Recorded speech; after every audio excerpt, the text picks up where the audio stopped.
Salut à tous, c'est Matt, on se retrouve pour une vidéo un petit peu spéciale aujourd'hui puisqu'on est en live sur Discord avec le chat, donc vous ne les entendrez pas évidemment puisque c'est le but de la vidéo. Tilt ne peut pas faire de vidéo tutoriel aujourd'hui, donc on va faire une vidéo un petit peu FAQ et puis analyse technique sur les alts que les abonnés m'ont proposé, donc toute la liste est ici. Je ne sais pas si on va pouvoir tout faire, mais je ferai de mon maximum pour que la vidéo ne dépasse pas 30 minutes, quitte à ne pas voir certaines alts. Donc je vois qu'il y a des gens qui rejoignent le stream, donc bah merci les gars et bienvenue. Installez-vous confortablement, puis on va commencer tranquillement. Petit rappel hein, pour les nouveaux évidemment, j'ai failli oublier, mais il y a un lexique en description pour ceux qui sont un petit peu débutants avec tout le jargon technique de trading. Donc c'est en description hein, dans la vidéo. Gratuitement évidemment, vous avez également un document qui a été fait majoritairement par Tilt, qui explique tout ce qui est stratégie de trading, etc., qui est dans le Discord. D'ailleurs, il faut que je vous montre le Discord qui est ici. Donc du coup, vous voyez le chat actuellement. Le Discord, une fois que vous le rejoignez, vous avez accès à ce document ici dans la partie documentation. Le document est ici, donc voilà, allez y faire un tour. C'est important, c'est vraiment, pour les débutants, c'est vraiment un truc à regarder. Voilà, retour sur la charte. Alors je vais commencer du coup vite fait hein, par refaire un petit point sur Bitcoin et sur ce qu'on pense avec Tilt sur les alts, sur dans quelle phase de marché on est, tout simplement pour faire un petit contexte. Donc mon avis, notre avis, mais surtout le mien, parce que Tilt je crois vient de prendre des profits sur les alts, enfin en partie. Donc mon avis c'est que Bitcoin est clairement en bull market. On a fait un nouvel ATH, ici ça se voit pas très bien, il faudrait que je zoome.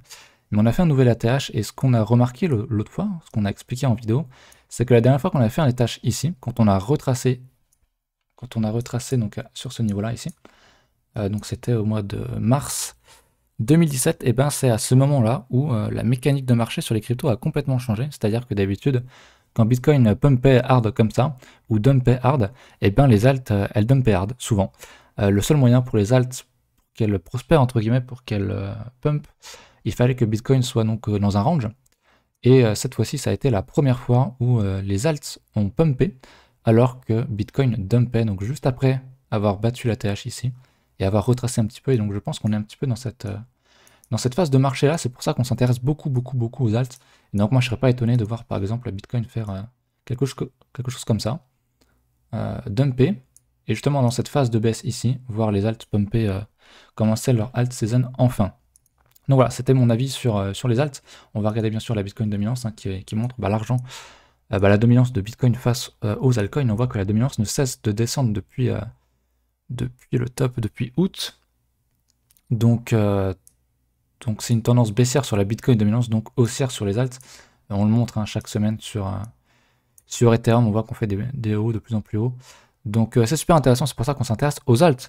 Et donc on va commencer du coup à regarder les alts des abonnés, du coup il faut que je retrouve la liste qui est ici. Je vais me la remettre un petit peu plus haut ici. Donc le chat, hein, je vous lis, si jamais vous avez des questions, n'hésitez pas, je vais essayer de regarder un petit peu tout.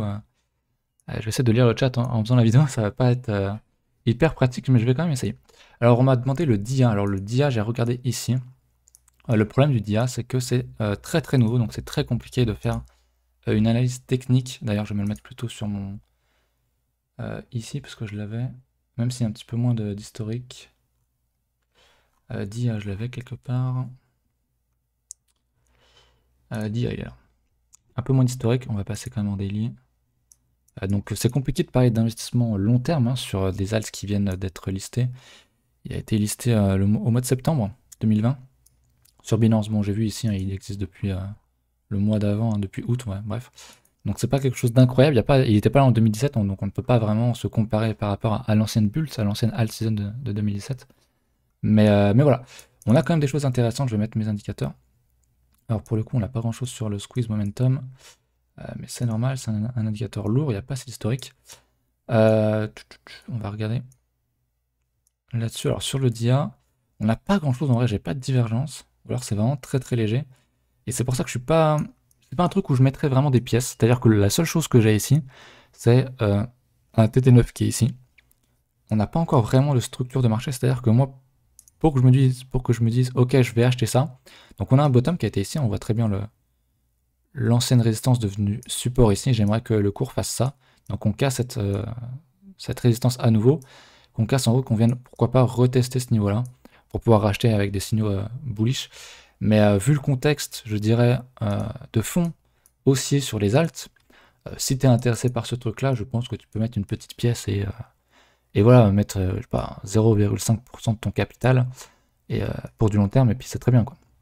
Mais clairement, moi, je mettrais pas plus là-dessus parce que trop récent. Alors, je connais pas le fondamental, vous me dites Oracle et DeFi, ok. Il pourrait faire sa bulle, ouais, carrément, il pourrait tout à fait faire sa bulle, ça, y a pas de problème. Mais disons que par rapport à d'autres alts, j'aurais du mal à acheter ça. J'aurais du mal à acheter ça perso parce que c'est vrai que moi, bah, vous connaissez ma liste, hein. Ma liste est là. C'est des trucs qui, globalement, pour la plupart, étaient là en 2017. Donc, c'est vrai que j'ai un peu plus de confiance parce que je peux regarder et comparer avec ce qui s'est passé auparavant. Et c'est pour ça. Dia, ah oui, Dia a un bon fondage, je dis pas le contraire, hein. Je dis vraiment pas le contraire, c'est juste en termes techniques, je préférerais voir un truc un peu plus solide. Salut Morphéa, ça va très très bien et toi? Alors du coup, Dia, en vrai, j'ai pas grand chose à dire d'autre là-dessus parce que vraiment peu d'historique et j'ai vraiment du mal perso à analyser les choses qu'on vraiment peu d'historique et j'ai vraiment pas de divergence ou quoi. Il y a juste un TD9 en daily qui est là, j'ai pas fait gaffe en weekly, y a pas de... On a eu un 8, éventuellement il y aurait eu un 9. J'aurais dit pourquoi pas tenter un achat agro, mais c'est pas le cas. Donc on va passer à l'alt suivante. De mémoire, c'est le link. Si je connais mon alphabet, il est ici. Je vais cacher ça. Hop, cacher tout ça aussi. Alors, le link, j'en parle depuis très longtemps pour ceux qui me connaissent depuis de la chaîne La Baleine. Depuis qu'on a commencé les vidéos, enfin moi en tout cas en janvier, sur La Baleine, on me demandait de regarder le link. Et j'arrêtais pas de dire qu'il était en contre-tendance totale du marché, et c'est le cas. Il a vraiment commencé sa tendance haussière, ça fait plus d'un an. Donc vraiment bien avant Ethereum, bien avant tout le reste. Et c'est ce qui ça me donnait pas franchement confiance, parce que vraiment il tapait des plus hauts, de plus en plus haut. Et, c'était le seul en fait, un des rares à faire ça, et donc j'étais vraiment pas confiant à acheter du Link. Et il a continué sa tendance, ça, j'en suis assez étonné. Je pensais pas qu'il allait faire un nouveau plus haut depuis mars, mais il l'a fait. Donc je suis un peu mitigé là-dessus aussi, parce que comme il a fait une contre-perf, entre guillemets, par rapport au marché, je ne serais pas étonné qu'il fasse quelque chose comme ça, ok. Alors que les alts, de manière générale, vont peut-être faire un truc comme ça. J'en serais pas étonné maintenant, c'est pas forcément ce qui va se passer, je suis pas devin. Néanmoins, on a un gros support ici que j'avais tracé depuis très longtemps. Donc à surveiller, si on a des signaux bullish là-dedans, ça serait une première zone à acheter. La seconde est ici, je sais plus trop à quoi elle correspond, mais je l'avais tracé. Je vais peut-être mettre un petit Fibo. Je me suis planté. Attendez, il faut que je retrouve mon Discord. J'ai perdu mon Discord, hop. Ouais, il est très strong, hein. Link vraiment ultra strong. C'est un des trucs les plus strong qu'il y a actuellement sur le marché crypto. Alors ça correspond au premier arrêt, hein, sur le premier Fibo. Alors, après, est-ce que le Fibo est en log? Je crois pas. Si, il est en log. Donc ça correspondrait à un très bon niveau de continuation de tendance sur Fibonacci. Donc ça serait un niveau à payer clairement. S'il y a des signaux bullish là-dedans, on va regarder un petit peu. Alors on est sur un 7, hein, sur Atom Denmark 9. Vous savez que nous on adore le 9, c'est le signal assez agressif. Mais admettons qu'on fasse un 9 dans cette zone-là, ayant touché le 38.2, ça peut être quelque chose qui s'achète. Maintenant, encore une fois, il faut encadrer son trade, hein, comme toujours. C'est-à-dire que si, admettons, vous achetez ici, admettons, quel target visez-vous? Est-ce que vous visez un nouveau plus haut? Donc admettons je mets un nouveau plus haut comme ça. Ou est-ce que vous mettez votre stop? Parce qu'il faut un stop. Admettons vous mettez votre stop sous cette grand support. Je peux même le mettre ici. Ça fait quand même 5 de risque. Ah ouais, c'est vrai que je l'ai mis un peu haut. Du coup, comme on est en... Je vais le mettre sur un retracement, genre sur la résistance ici. Je sais pas si vous la voyez bien. Elle se verra plus en daily. Donc je suis en log, hein, donc c'est normal que le chiffre ici soit bizarre. Mais il faut que votre stop loss ne soit pas trop loin. Entre guillemets, il faut quand même que vous ayez 2 de risk reward, c'est quand même ce qu'il y a de mieux. Donc moi je le mettrai ici, ça fait que 1,6 de risk reward. C'est quand même pas beaucoup. Si je passe en non-log, on voit peut-être un peu mieux comme ça parle peut-être un peu plus. Cette zone est vraiment très intéressante. Donc à voir quel target vous choisissez. Vous pouvez très bien viser un nouveau plus haut, hein, comme je l'ai dit. Maintenant, il faut bien réfléchir à où mettez votre stop. Parce que clairement, moi, le problème c'est que sur du long terme, je ne mettrai pas le stop. Maintenant, sur un truc qui est déjà fortement en tendance, il faut un stop. Il faut un stop qui te dise, ok, là c'est terminé, la tendance haussière n'est plus valide. Et donc je le mettrai par ici, moi. C'est très loin, je le mettrai même limite sous un nouveau plus bas, mais c'est compliqué en vrai. C'est compliqué parce que c'est toujours rien qu'un retracement. T'as même pas 2 de risk reward, donc c'est vrai que pour moi c'est aussi un coin qui m'intéresserait pas parce que j'ai entre guillemets raté le coche et je cherche à acheter du long terme. Mais par contre, hein, comme je l'ai dit, si vous visez simplement, je vais passer en daily, si vous visez simplement un simple retracement, donc admettons de ce mouvement-là,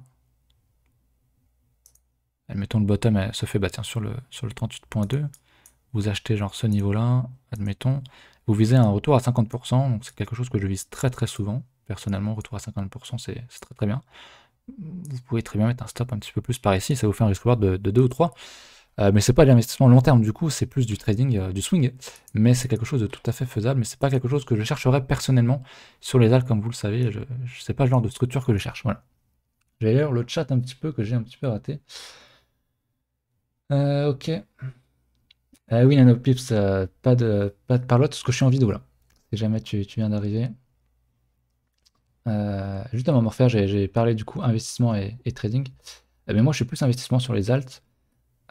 Si le stream rame, ouais, c'est ma connexion les gars, je suis désolé. J'espère que ça passera quand même plutôt bien. Mais pas de signe de retournement sur Link, hein, Scal, on est tout à fait d'accord, c'est quelque chose qui est tout à fait jouable. Hein. Ce niveau-là, pour moi, c'est vraiment le niveau majeur, le premier niveau majeur à surveiller si vous voulez entrer en position. Parce que ça nous fait quand même du moins 66% par rapport à la TH. Hein. C'est quand même pas rien, c'est quand même un bon niveau d'entrée. Donc voilà, on va regarder peut-être une autre alt. Donc il y a le ZIL et le CRO. Le ZIL, j'en ai, c'est une de mes alts, je vous l'ai montré tout à l'heure. Le ZIL qui avait une structure incroyable. Alors je regarde que les paires en paires BTC, hein, parce que c'est vraiment ce qui m'intéresse. Le ZIL. Le ZIL. Alors le ZIL, j'en ai montré, je crois que c'est une des premières alts que j'ai montré sur la chaîne, en tout cas sur la BN, je le sais. Sur Zone 9, je sais pas trop si j'en ai parlé. Je regarde pas trop les paires USDT Megamax. Je regarde plutôt les paires BTC pour justement voir la force contre Bitcoin. Ce qui m'intéresse beaucoup en ce moment. Parce que je pense qu'on est en bull market sur les alts, enfin que le bull market va arriver, qu'il ne fait que commencer. Alors que par contre en bear market, clairement les alts, je les tradais que en paire USDT. Ça c'était clair et net. Du coup le ZIL, hein, on avait une belle structure, j'en ai déjà parlé. Un long range, si on dézoome, hein, on voit très bien que là-dedans, il n'y avait aucune volatilité, il n'y avait personne, personne là-dedans. Personne pour acheter, personne pour vendre, entre guillemets, ou alors que des vendeurs.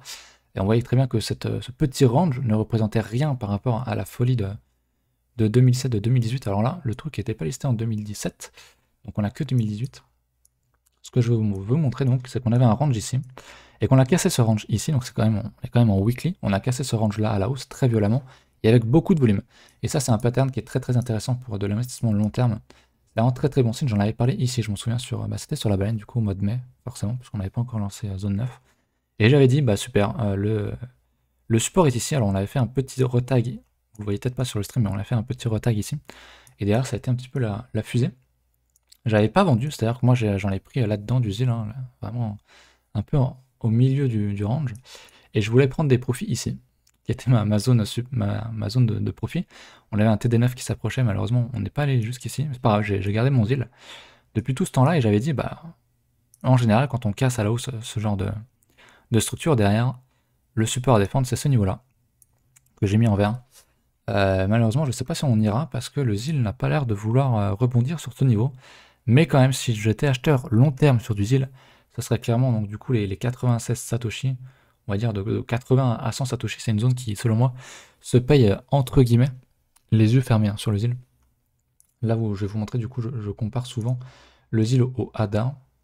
Voilà, le ADA est beaucoup plus parlant, c'est-à-dire qu'on avait la même structure ici, la même cassure avec du volume, et derrière lui, par contre, a quand même bien recherché son support ici. Je pense que ça se voit très bien. C'est très très visuel. Il y a beaucoup de monde dans le chat. J'avais pas vu qu'il y avait autant de monde. C'est cool. Donc voilà, j'aimerais bien que le ZIL fasse une ADA entre guillemets pour racheter en fait, parce que je vous avoue que j'avais que 200 balles là-dedans. Maintenant, je dois être en 200% quasiment. Enfin, il faut que je regarde la paire USDT. Mais le ZIL, c'est vraiment un truc que j'aimerais renforcer. Une de mes dernières positions que j'aimerais renforcer. Donc voilà, c'est vraiment quelque chose qui m'intéresse, mais clairement, j'achèterai pas du ZIL ici. C'est vraiment la seule zone qui m'intéresse. Alors, on a le CRO, on a dit. Le CRO, donc c'est le token, si je dis pas de conneries, de crypto.com. Alors le CRO, je sais pas s'il va être listé sur Binance. Je l'ai pas ici. Je l'ai pas ici, donc on va regarder ça sur ce site-là. CoinMarketCap, ça devrait le faire. en wiki s'il veut bien. Ouais, petit problème de co évidemment. Ah ouais, carrément, là, c'est un peu la galère. Ouais, Chart CoinTrader Pro, bah il veut pas me l'afficher là. Alors est-ce que le truc est bugué ou est-ce que c'est ma co? Ouais, bon bah écoutez, c'est tant pis. Je vais l'avoir ailleurs, sinon je vais l'avoir ici, hein. Je peux le choper s'il cherche pas. Le CRO, du coup, je le voulais en BTC sur OKEx, pourquoi pas. Ok, oula. Ah oui. Ah, c'est quelque chose quand même. On dirait vraiment un coin pump and dump, vraiment le truc. Il a fait combien ici là? 290%. On est en moins 80%, c'est quand même pas rien. Que ce soit en log ou pas, ça reste quand même assez impressionnant. La chute est quand même très très très très violente. Ça va toujours pas charger, donc je sais pas trop ce qui branle. Mais il veut pas. C'est pas grave. C'est vrai que c'est le genre de truc qu'il faudrait peut-être plutôt regarder en vrai en USDT. Tether.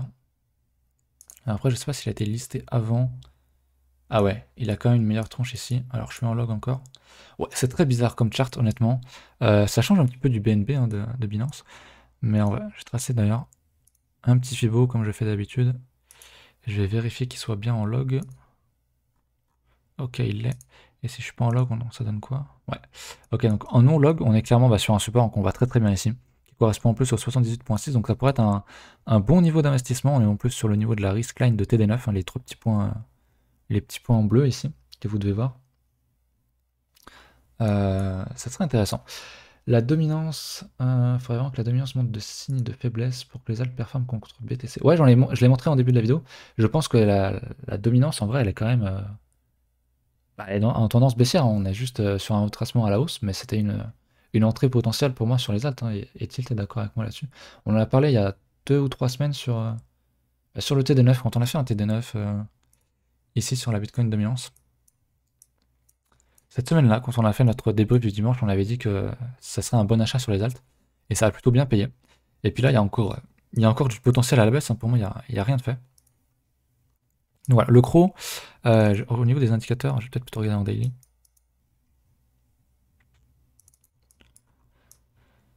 Bon, bah, on diverge à mort. Hein. On diverge à mort. Clairement, on fait vraiment masse divergence. On est sur un niveau Fibonacci qui est très intéressant. Donc ça pourrait être quelque chose que je paye. Bon, l'encro, je suis pas du tout intéressé. Hein. Les coins des exchanges, vraiment, ça m'intéresse pas. On a aussi une belle divergence ici avec le croisement haussier qui a été fait ici. Donc ouais, c'est quelque chose qui peut être vraiment intéressant maintenant. Le truc ressemble vraiment à un couteau qui tombe. Il n'y a pas de structure de marché encore. C'est vraiment le dernier truc qui manque, j'ai envie de dire. Mais on est sur support, avec le contexte de fond sur les alts, ça peut être quelque chose de bien, surtout si vous tradez sur crypto.com, je suppose que c'est comme toutes les alts d'exchange, hein, le BNB, le truc de FTX, vous avez moins de frais, je suppose que c'est comme ça aussi. Donc en prendre une pincette ici pour payer vos fees, pour avoir une réduction de fees, ça me paraît pas débile. Donc il vaut mieux acheter ici que ceux qui ont acheté le top à plus 180%. Ça c'est clair et net, le CRO... Bon, moi, j'en achèterai pas, comme j'ai dit, parce que ça m'intéresse pas. Mais il est sur support, en fait. C'est juste, ça se paye. C'est juste, pour moi, ça se paye. C'est juste intéressant. À condition, bien évidemment, de pas all-in. Parce que c'est de l'investissement à long terme. Hein. C'est de l'investissement à long terme, mais c'est surtout, ça va vous payer vos fees, quoi. Donc voilà. Le 78.6, on espère que ça chute pas plus bas. Exactement. Après, on va souvent sur les alts, on va souvent sur le 88.6. C'est pour ça que je l'ai tracé ici. Mais on a un bon support là où on est actuellement. Donc intéressant. Je suis en train de m'étouffer, mais tranquille. Alors, je vais regarder les autres, du coup. Ah, Aave Uni. Alors, le Aave, je crois que c'est un peu trop récent aussi pour moi. Je dois l'avoir ici. Le Aave. Plus 8% aujourd'hui, c'est pas mal. Ah non, ça va, il y a du... Ah non, non, il est pas si récent, lui. Bordel, la gueule du truc, j'ai passé en log quand même. Aave, super strong aussi, hein. Son bottom était au mois d'août. Ultra strong. Bon, ça, c'est les trucs... comment dire, les crypto DeFi, ça. Si je dis pas de conneries, donc je suis pas étonné de voir un énorme truc comme ça. Le CRO, tu bloques les tokens pour avoir du cashback avec le carte de paiement. Ponzi, genre, carrément. Ouais, bon, de toute façon, les tokens d'exchange, je suis pas ultra fan. J'aimerais bien, j'ai pas de BNB, j'aimerais bien en prendre parce que juste pour réduire un petit peu les frais, mais en vrai, c'est pas un truc qui m'obsède. Mais ouais, je suis pas trop fan de toute façon de ce genre de truc parce que c'est le truc, enfin ça va être comme CZ le fait pour le BNB quoi, il le chill à mort pour le faire pumper et juste gagner ma stun quoi. Ouais. Donc le Have, bah écoutez, pour acheter ça, ça me paraît un peu compliqué. Il a fait un ATH, du coup son ATH était en janvier 2018, ouais, donc il est quand même pas tout récent ce truc là, je pensais qu'il était bien plus récent que ça. Donc bah écoutez, il a fait un nouvel ATH, il vient de retester donc son support, hein, son ancien support si on le trace. Comme ceci, je prends la mèche jusqu'à la clôture. Il est un petit peu débordé, mais la close dans son support, donc ça peut être une zone à payer si on avait des signaux, pourquoi pas en daily là-dedans. On va regarder ça. Compliqué quand même. Alors au niveau divergence, sur mon MACD, ouais, il y avait une div, il y avait même masse div en fait. Attendez, divergence, double divergence, triple divergence. Je sais pas si vous la voyez bien. Pour ceux qui ont encore un petit peu de mal, je vais tracer comme ça. Sur l'indicateur ici, on fait un plus haut, alors que sur le cours, on fait un plus bas. On refait un plus bas sur le cours, alors que sur l'indicateur, on refait un plus haut. On refait un plus haut encore sur l'indicateur, alors qu'on fait un plus bas sur le cours. Triple divergence, en plus sur un momentum qui est quand même très très lourd. Hein. Ah non, pardon, c'est le MACD classique, pardon. Mais triple divergence, c'est quand même pas souvent, honnêtement. Plutôt content de voir ça, c'est cool. Donc c'est bien, c'est bien, ça pourrait se payer. Personnellement, j'aurais pas, encore une fois, hein, pour de l'investissement long terme, je parle pour moi, pour du trading, ça pourrait très bien se payer, hein, pour aller chercher un retracement de cette baisse-là, ça pourrait tout à fait se faire. D'ailleurs, je vais regarder. Généralement, j'aime bien viser le POC. Maintenant, sur TradingView, il y a un nouvel outil qui est trouvable, je crois, ici. C'est ça, le profil de volume à gamme fixe, qui est dispo hein, pour les comptes gratuits.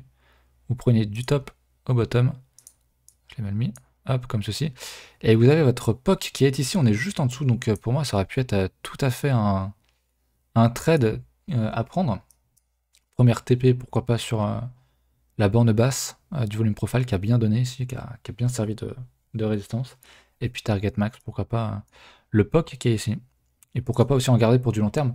Mais disons que si tu es un investisseur long terme là-dessus, acheter du Have, pour moi, c'est très compliqué parce que bon, j'ai tracé un Fibo, mais. Il faut que je vérifie, je suis bien en log. Est-ce que le Fibo est en log? Il l'est. Disons que idéalement, pour acheter du long terme, je viserais le 78.6 parce qu'on a un gros support ici qui est bien visible. La zone 78.6, 88.6, c'est vraiment un truc que je cherche pour du long terme, mais je pense pas que ce truc fasse ça. Je pense pas que le Have dump à mort comme ça. Au cours actuel, ça ferait quand même un moins 95%, ce qui est quand même énorme. D'ailleurs, il est pas en log, c'est pas possible. Bah si, il est en log. Bref, ça ferait quand même beaucoup trop pour moi. Je pense pas, encore une fois, vu le contexte de fond des alts, comme je pense qu'on va avoir une alt season dans les mois qui arrivent, je vois mal Have retracer autant en fait. Même le 61.8, on voit que c'est un bon niveau, hein. Un bon support ici. Sur le 61.8, ça pourrait être un truc à payer, mais honnêtement, pour du long terme, pour moi, c'est trop tard. Le truc est passé, il fallait avoir des couilles ici, et si t'en as pas eu, bah, j'ai envie de dire c'est normal, mais c'est trop tard. C'est comme ça, donc ouais. Pour du long terme, c'est pas un truc qui m'intéresserait pour du trading, en tout cas, voilà. Je vais regarder le chat. Alors, ok. Ouais, c'est un nouvel outil Jade qui était avant payant. Moi, je l'avais ici, du coup, dans le profil de volume. GameFix, je l'avais comme ça, et je devais me faire chier à tracer comme ça. Bah, il me l'a enlevé. Mais c'était le même principe, mais il était payant. Et maintenant, il est gratuit et c'est très très bien en vrai. Je trouve que c'est vraiment très très bien. C'est ça. Alt, Have, c'est l'alt la plus bullish de 2020. Ok, je savais pas, honnêtement, je savais pas. Ok, voilà, c'était comme ça que je devais tracer mon volume profile. Un petit peu de lag. Donc voilà, pour moi, c'est pour du long terme, je le redis, c'est trop tard, hein. Je chercherai vraiment des prix beaucoup plus bas. Mais il y a peu de chances qu'on y aille selon moi, vu le marché des alts, comme j'ai dit. Have Uni, alors ça par contre, je crois que je dis pas de conneries, c'est un truc qui est très récent. Uni, je sais même pas s'il est sur Binance en fait. Il y est. Donc on va regarder ça. Ouais, bon alors les gars, faire une analyse technique sur un deal d'over, c'est un peu compliqué. Donc c'est comme la première alt que j'ai regardée, pour moi il n'y a pas grand chose à dire. C'est qu'on avait un beau T9 ici, même sur les MACD c'était compliqué, tu peux pas vraiment avoir de divergence. Pour moi c'est pas vraiment du trading, vouloir acheter un truc long terme sur un j'ai envie de dire un shitcoin, ça va blesser certaines personnes, mais par shitcoin j'entends juste que c'est un truc peu liquide et puis qui vient d'être listé. Donc c'est plus du gambling que du trading, ou alors de l'investissement long terme, mais il faut bien gérer son capital, il ne faut pas mettre plus d'1% sur un truc comme ça, tout simplement. Donc je suis désolé, pas grand chose à dire, c'est Uniswap. C'est Uni versus Sushi, ok. Après je vous avoue que la DeFi, je ne suis pas vraiment rentré dedans en détail, mais ouais, les trucs qui viennent d'être listés, vraiment, c'est vraiment pas mon truc. Mais je sais que c'est ouais, ça, c'est Uniswap. Là, avec tout ce qui a explosé avec le DeFi. Donc voilà. Ça c'était Uni, c'était EOS après. EOS qui est une major, du coup, on peut la considérer comme major, je pense. EOS qui est ici. Alors j'aurais peut-être plus d'historique, non, c'est très bien. 2016, c'est très bien. Alors il y a très longtemps, j'avais analysé le EOS, c'était au mois d'août, donc on n'avait pas encore lancé Zone 9. C'était donc sur la baleine, et j'avais émis deux scénarios. Soit le bear trap ici, c'est-à-dire on réintégrait vite la résistance qui était ici, et on venait retaper le support, et c'était un bon moyen d'acheter ici, comme vous le voyez. Soit bah, au contraire, on continuait la descente aux enfers, et c'est ce qu'on a fait. On a un TD9, donc c'est un premier signe, mais c'est beaucoup trop léger pour moi. Et j'aimerais avoir une structure, du coup, hein, comme je l'ai tracé ici, un W, un double bottom, casser la ligne de coupe pour pouvoir acheter, en fait, pour pouvoir entrer en position de long terme. Mais actuellement, il n'y a vraiment rien, en fait. Je vais regarder en daily, mais pour ceux qui ont, entre guillemets, des couilles, acheter ça, c'est quand même compliqué, hein. Alors, il n'y a pas de divergence ici. Alors, il y a une grande divergence là. Bon, ça diverge forcément sur le... Je vais passer plutôt en 3 jours plutôt qu'en daily. Ouais, c'est compliqué, tu verras rien. C'est vraiment... EOS, c'est un major, donc il devrait reprendre, hein, si ça diverge quand même. On a quand même une double divergence. Je sais pas si vous la voyez bien. On a même plus de divergence que ça. C'est vrai que ça arrête pas de diverger en vrai. D'ailleurs, le momentum, donc mon MACD est en train de converger. C'est ce que j'avais montré sur la vidéo tuto. Il est vraiment en train de devenir de plus en plus petit. On le voit ici. Et donc un prochain gros mouvement sur mon momentum pourrait indiquer la prochaine tendance, hein. Donc c'est-à-dire que si le momentum fait ça, ça pourrait indiquer qu'on est reparti pour une bonne hausse. Et puis s'il casse à la baisse, par contre, ça pourrait être un mauvais signe. En tout cas, ça montrerait un momentum baissier qui est toujours très très fort. Donc non, personnellement pas intéressé par les majors. Déjà parce que la structure est dégueulasse. Enfin, il n'y a pas de structure en fait, il n'y a même rien du tout. Et puis surtout parce que les majors sont beaucoup moins rentables entre guillemets sur du long terme que des shitcoins, entre guillemets. Même si toutes les cryptos ne sont pas des shitcoins. EOS m'a fait tellement de mal, je pense être break-even en 2025.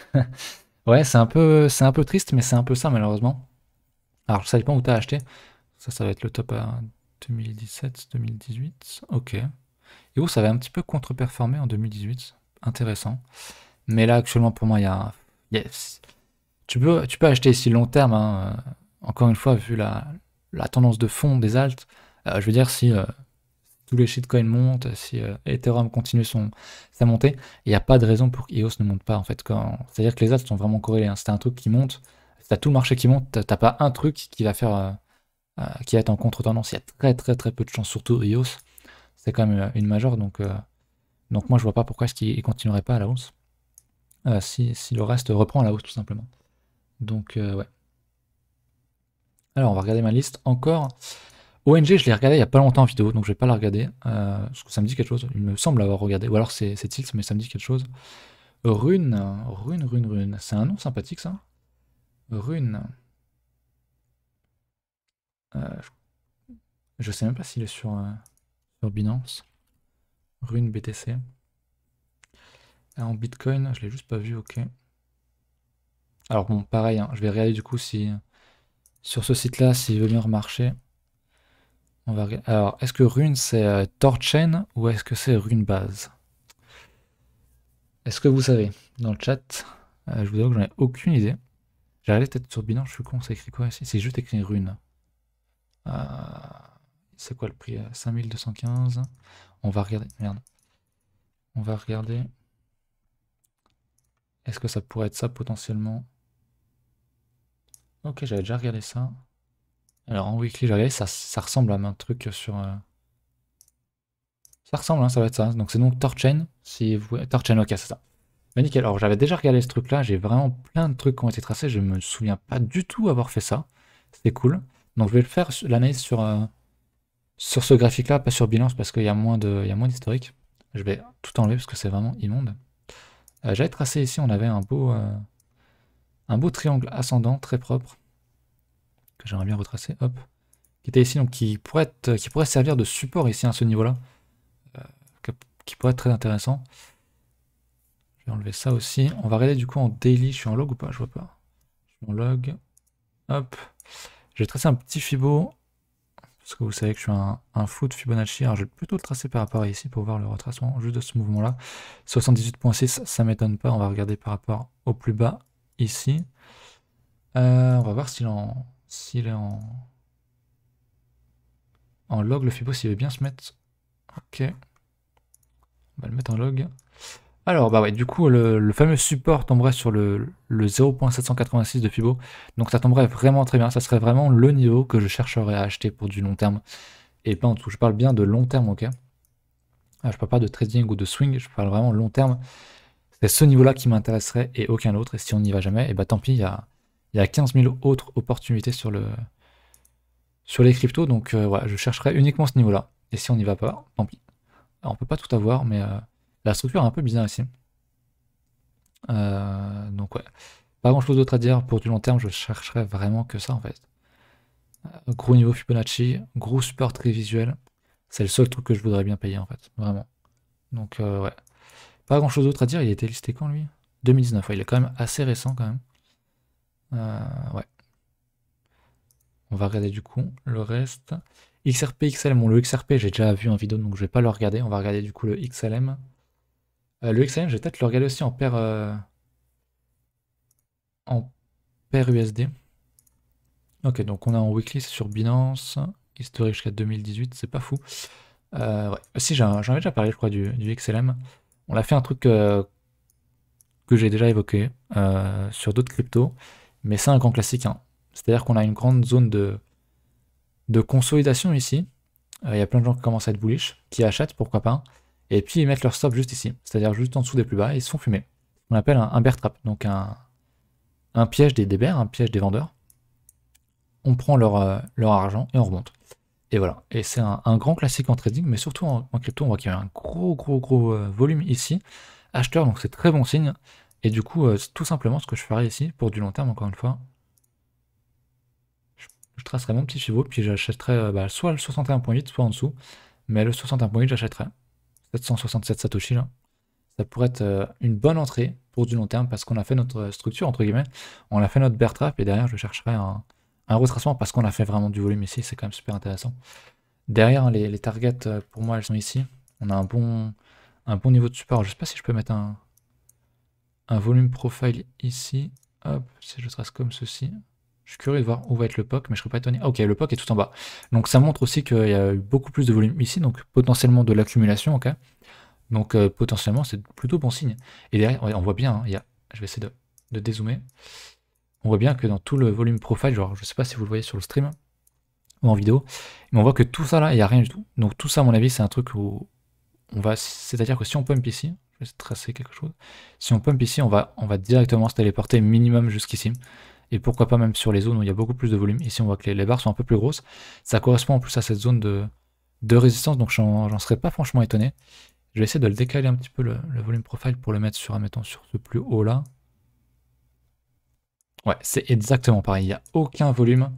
Dès qu'on va casser ça, dès qu'on va faire une clôture weekly ou monthly ou weekly, oui, au-dessus de ces niveaux-là, je pense que derrière, ça va être tout du monde, hein. Derrière, ça va être un sabre laser, donc un truc minimum comme ça. On va s'arrêter ici, puis on pourrait très bien venir chercher ces niveaux-là, parce que voilà, vraiment, il n'y a aucun volume là-dedans, donc il n'y a rien du tout. On a même un gap sur le volume ici, donc ça pourrait être une bonne target ici, ça correspond en plus à ce fameux support ici, donc une première target ici me semble pas débile du tout, très intéressant le XLM. Bon, il suit un petit peu le Ripple, hein. Le Ripple a commencé son pump, donc pas étonnant que le XLM ait fait une belle bougie ici. Il nous a fait combien? Plus 125%, c'est pas mal. Écoutez, on a 35 minutes de vidéo, je suis pas trop fatigué, donc je vais peut-être continuer un petit peu. Faut passer à la fibre, ouais, je sais, mais je suis dans un coin où j'ai même pas de 4G dans ma chambre, sinon je passerai sur ma 4G sur mon téléphone. Mais malheureusement, c'est pas trop le cas. Je suis dans une région un peu paumée, je vous avoue, et ça me fait chier, ça me fait bien chier. Donc moi, j'ai pas parlé du coup du KSM, je crois que je l'ai peut-être déjà vu celui-là une fois en vidéo. On va quand même regarder LTC qui m'a été demandé en vidéo, ou sur une vidéo de Tilt, mais je l'ai vu. ADA, j'en ai déjà parlé. Le BNB aussi, je crois. Donc je vais regarder LTC, puis le DOT, si j'y pense, et puis on arrêtera là. Le LTC, du coup. Mais la fibre Scale, putain, j'aimerais tellement, quoi. T'imagines même pas. Parce que c'est vrai que ouais, niveau connexion ici, c'est un peu compliqué. Et Tilt aussi n'a pas une connexion incroyable. C'est ce qui nous embête un petit peu pour faire des lives. Je suis bien en weekly, ok. Donc LTC, bah en fait, c'est... Alors, ouais, ce graphique-là est dégueulasse. On va regarder là où il y a un petit peu plus de... Un peu plus d'historique. Kraken... Sur Coinbase, on va regarder... Est-ce que je regarde en paire BTC? Je vais aller en paire BTC, mais je vais le mettre aussi en paire USD. Kraken aussi. Comme c'est une major, les majors, c'est les seuls que je pourrais regarder entre guillemets sur les deux paires. Bon, la paire sur Coinbase en BTC est absolument immonde. Alors déjà, il y a plein de mèches ici, c'est vraiment dégueulasse, mais vraiment dégueulasse. Mais ça ressemble à EOS en fait. On enchaîne les plus bas, on fait plus bas sur plus bas sur plus bas. Donc pour l'instant, c'est très compliqué d'acheter. Alors certes, il y a masse divergence, il y a double divergence sur mon MACD ici. Ici aussi, il y a double divergence sur le squeeze momentum, qui est un peu un MACD un peu plus lourd, qui donne de meilleurs signaux, mais moins. Donc ça diverge, il y a des signaux, mais ça reste compliqué. Là aussi ça diverge, on a eu un cross bullish. Disons que c'était couillu, ça peut être un bon endroit pour acheter, mais c'est pas forcément mon cas. Niveau support, on peut rien tracer avec toutes ces mèches là, c'est vraiment affreux. Donc ouais, ce que j'aimerais voir moi, pour imprimer un bottom du coup sur les alts, sur les majors, ça serait qu'on fasse un truc comme ça quoi. Ça serait qu'on fasse un double bottom et qu'on casse ce niveau-là. Si on casse ce niveau-là, si on fait une structure, qu'on casse admettons à la hausse, pareil, hein, j'attendrai qu'on vienne refaire un petit pullback, et puis j'achèterai sur signaux ici, mais c'est le seul cadre où je pourrais acheter du LTC, parce que vraiment le LTC en paire Bitcoin, il est affreux. Il est vraiment affreux, hein, c'est comme EOS vraiment. Du coup, j'ai pas regardé EOS en paire USD, mais j'ai regardé LTC et je sais qu'il est bien mieux, ouais. Ça c'est quand même bien mieux. On s'approche d'un truc plus intéressant, je vais le mettre. Mon Fibo en paire, pardon, en logarithme.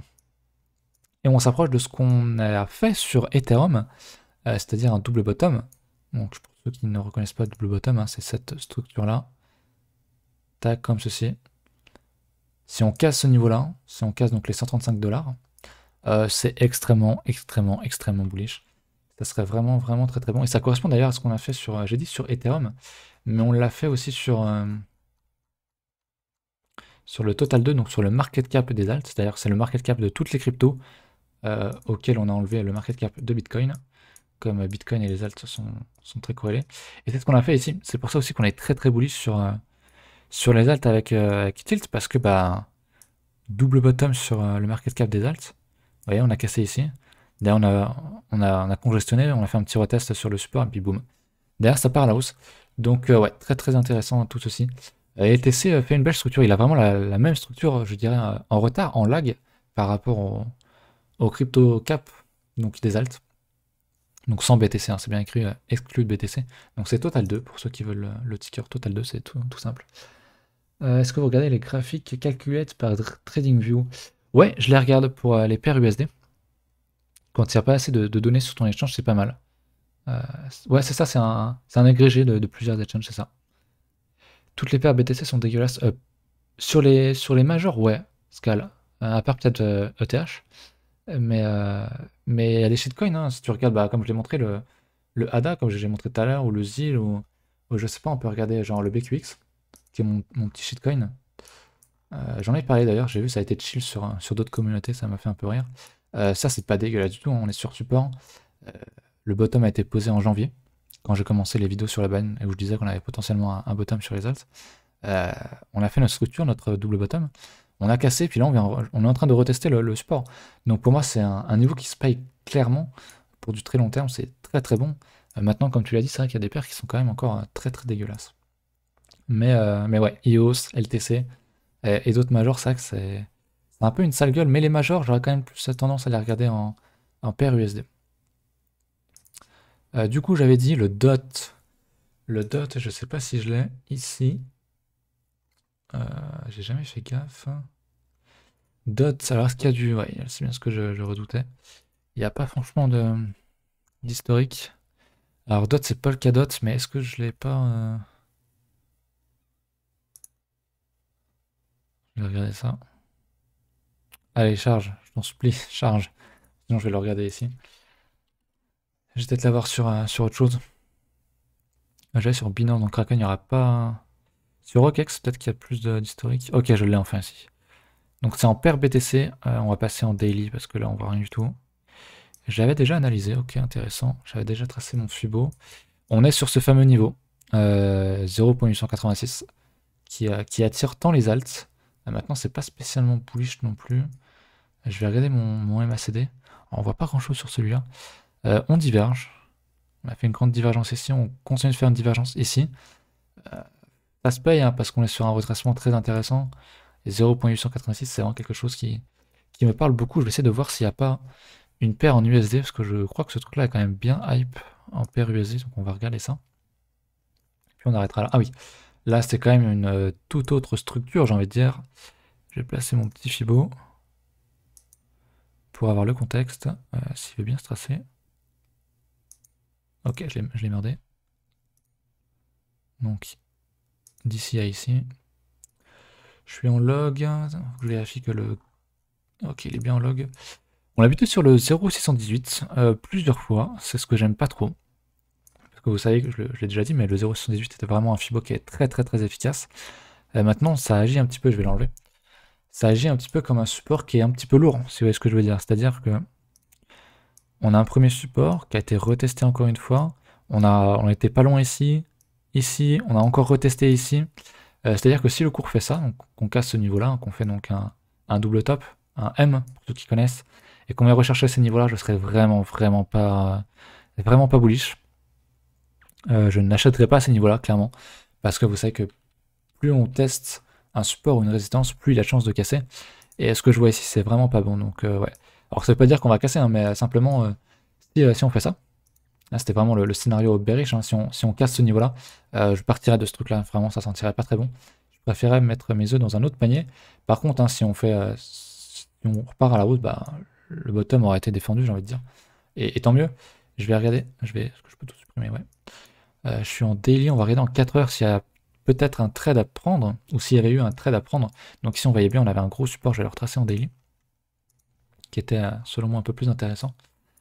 Alors j'ai pas mes trucs, c'est... On avait un pseudo support un peu dégueulasse, je vais le tracer très largement comme ça. Donc je prends ce niveau-là, de clôture jusqu'à ce niveau-là de mèche, pour me tracer un support. Mais putain, on a pu le mècher dessus en plus. On va regarder en 4 heures. Pour voir si on avait des signaux là-dedans. Alors j'ai pas TD9 du coup. Alors ça m'a enlevé ma zone, super. Faut que je la retrace en 4 heures. Ça devait être quelque chose comme ça en principe. Ok. Malheureusement on n'avait pas vraiment de... On pouvait pas avoir de divergence là-dedans. Ah non, on n'avait pas de divergence. Alors on avait peut-être une divergence cachée. Voilà, on pouvait dire qu'on avait une divergence cachée qui était un peu sale en vrai. J'ai pas fait gaffe en daily si on avait une qui était peut-être un peu plus propre.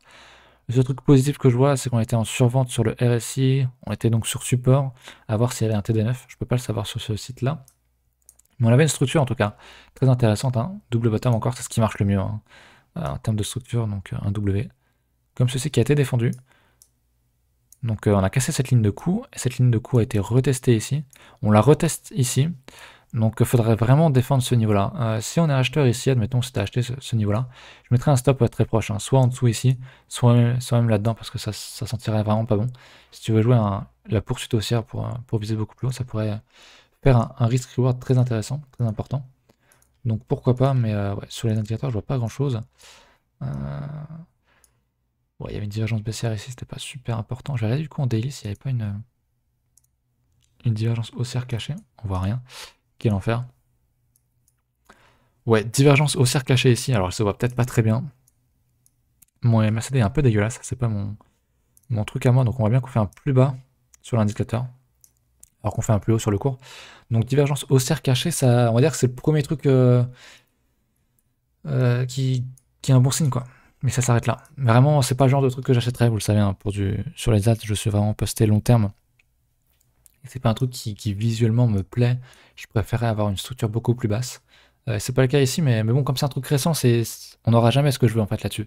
J'en suis bien conscient, donc voilà, si vous en avez, c'est bien, si vous avez acheté par ici, ça peut se défendre, voilà. Je pense arrêter là les gars, on est déjà à 45 minutes, je vais lire le chat, il y a du monde, il y a encore du monde qui a rejoint, donc c'est cool, merci à tous d'être là. J'espère que ça vous a plu. On en refera d'autres, il n'y a pas de problème. Tu peux nous donner ton avis pour le BTC ou ETH pour la fin de la journée ou dans les jours à venir. Euh, pour la journée, alors je vais passer sur mes graphiques en 15 minutes. Alors c'est un peu surchargé. Je vais enlever mes indicateurs, hop, ça vous devez bien le voir. Alors, eh ben, j'aurais été devant mes écrans, j'aurais été intéressé par acheter ce niveau-là, qui était le POC de la veille. Quoique j'ai un doute, est-ce que je l'ai bien tracé? Ou est-ce que j'ai oublié de le mettre à jour? Je vais regarder. Ah non, c'était bien ça, ok.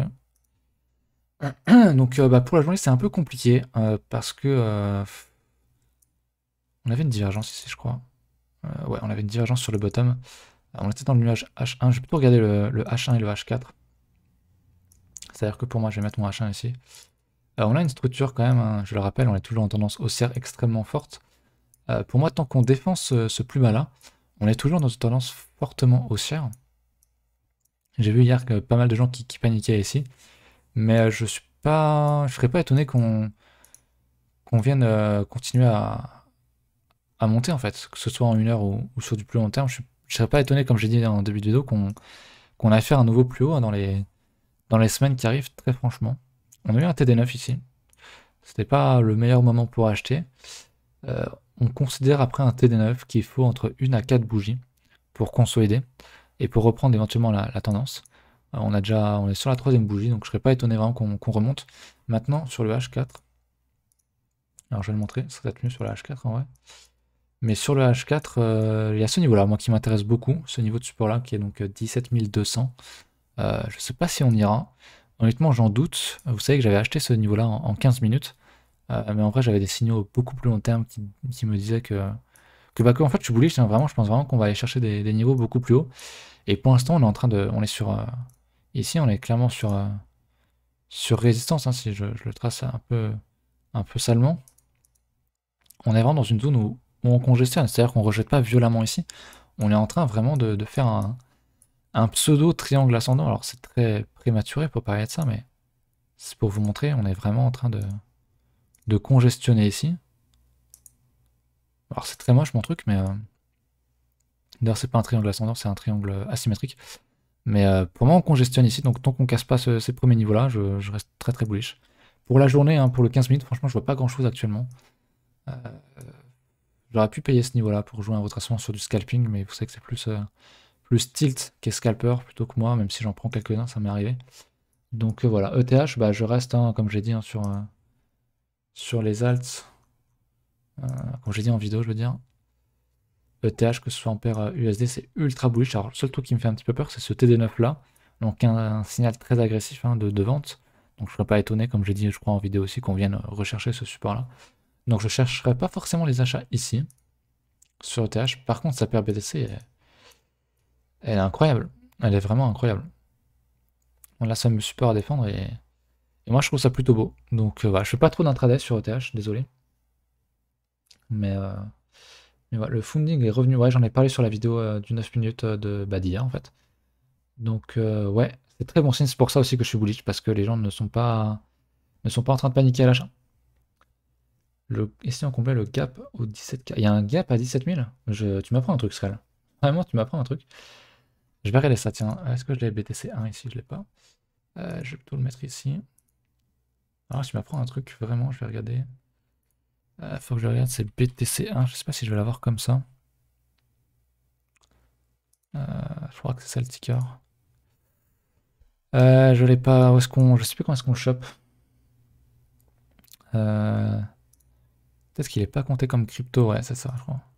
C'est celui-là. Fallait pas que je sois dans les cryptos. En H4, carrément. À 17 000, tu m'as dit?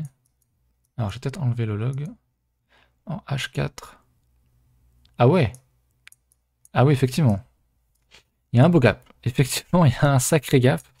Bah, du coup, il y a ce gap-là à combler, effectivement. Mais on a un autre gap, hein, je ne sais pas si vous vous en souvenez.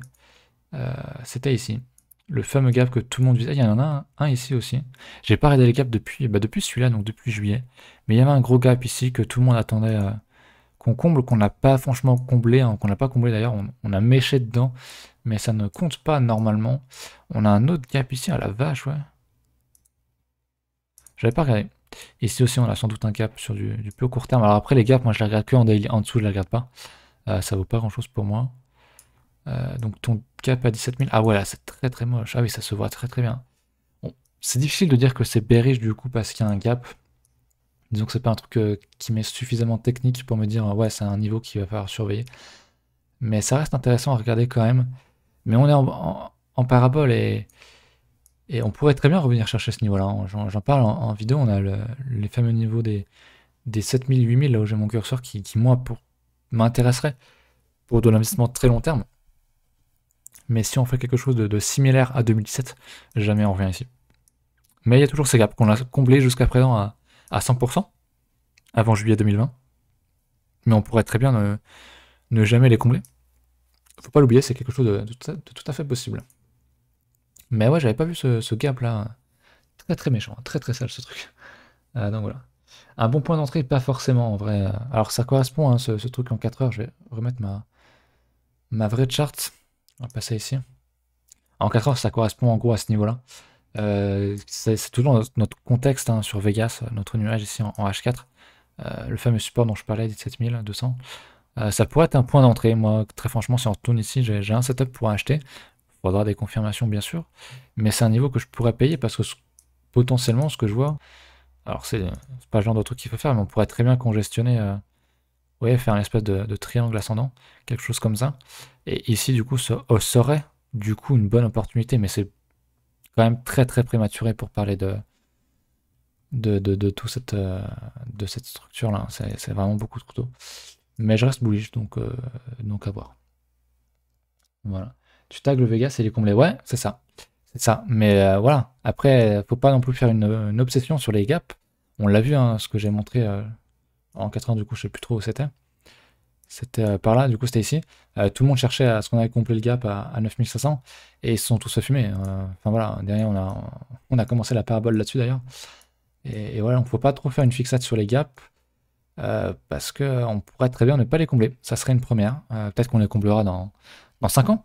Mais Bitcoin est très très strong, pardon, donc je ne m'attendrai pas à me dire oh, tranquille, il y a un gap à 9500, je crois. Donc je mets mon ordre à 9500, on ira forcément. Non, je me dis pas du tout ça et je pense que vraiment qu'on peut ne jamais y revenir, tout simplement. Donc voilà, écoutez, la vidéo est bien plus longue que ce que j'avais imaginé. J'avais dit 30 minutes max, on est à 52 minutes. J'ai débordé, donc je vais couper la vidéo. Sur YouTube, je vous invite à rejoindre le Discord. Allez voir la vidéo d'hier pour le rejoindre si vous n'avez pas accédé à avoir le rôle membre, c'est-à-dire à avoir accès au serveur en entier.